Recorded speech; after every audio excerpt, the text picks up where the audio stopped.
Amin'ny vanim-potoana toy izao no tena mamely ireo retina kely madinidinika toy ny kohaka grippe arsière izay aloha raha ny voalazan'ireo mpandinika ka dia tokony hitandrina ny tsirairay manoloana izany. Izay ihany koa ny tena arabanantsika rehetra ny atokantrano manaraka tsy tapaka ny mety ho tetry ny andro. Asanay ampanajany ianao anaraka ny hatramin'ny farany fa izao aloha dia ny satrazy amin'ny zana-bolana no atolotra anao.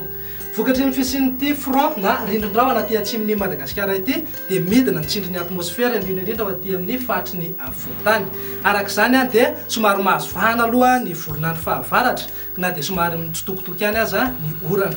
Ny hafanana kosa dia saika nevikevoka avokoa saika manerana ny Madagasikara iray manontolo. Toy izao ary ny mety ho tetry ny androntsika ho amin'ny rapitso maraina.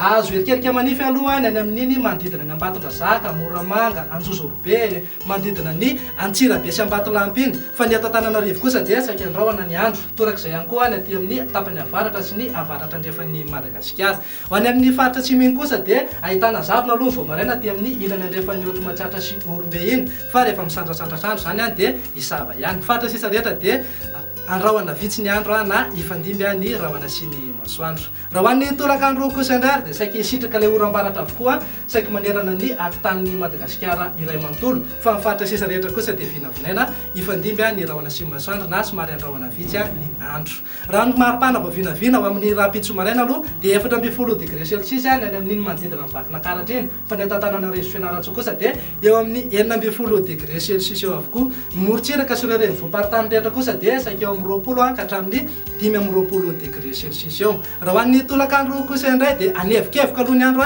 any amin'ny tapany avaratra andrefa Madagasikara iny toy any amin'ny faritry Boeny, faritry Melaka ary amin'ny faritry Betsiboka. Mananika hatrany amin'ny 13 degré celsius mihitsy ny maripana. Fa ny eto amin'ny faritry ny afovoan-tany kosa dia manodidina eo amin'ny 7 na 9 degré celsius eo. Morotsiraka rehetra sy ireo renivohim-paritany rehetra manerana ny Madagasikara moa dia manodidina eo amin'ny 30 ka hatramin'ny 13 degré celsius eo.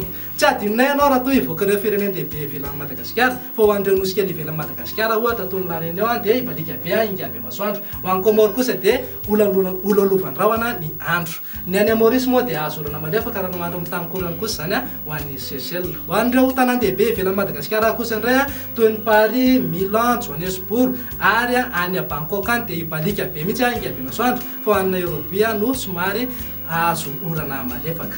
Izay ihany koa toboko lasy toboko vavy aloha no azo natolotra tamin'ny teny ity fa dia soaranay ianao nanaraka anay hatramin'ny farany. Raha tsy naharaka hatramin'ny voalohany ianao azonao tsidiana foana eo amin'ny page Facebook Météo Madagasikara. Afaka tsidianao ihany koa ny YouTube Météo Malagasy. Metaka veloma mandrapitapa toboko lasy toboko vavy. Veloma toboko.